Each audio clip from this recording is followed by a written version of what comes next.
Aujourd'hui, je te raconte l'histoire de Margarita Lotti, appelée Sœur Rita de Cassia.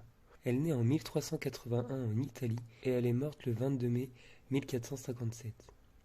Elle est une veuve italienne qui fut admise dans l'ordre des Augustines. Elle est connue comme l'avocate des causes désespérées. Et je te raconte son histoire.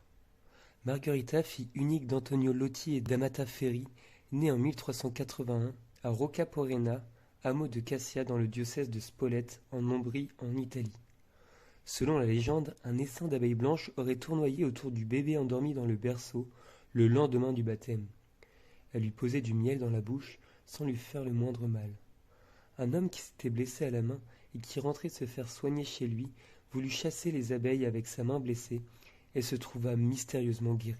La famille était plus étonnée qu'inquiète. À Lerne, en Belgique, on peut voir une statue de Sainte Rita entourée d'abeilles. On sait peu de choses sur les parents de Rita, sauf qu'ils étaient surnommés les porte-paix de Jésus-Christ. Ils jouaient le rôle de médiateurs entre clans et familles pour essayer de faire oublier les exigences de la vendetta. Cet exemple, Rita ne l'oublie pas.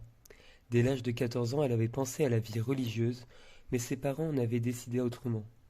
Ils avaient arrangé son mariage avec un jeune homme riche et noble du pays, Paolo Mancini. Bien qu'elle les eût suppliés de la laisser entrer au couvent, elle dut l'épouser en 1399 et fit la mère de 2 jumeaux.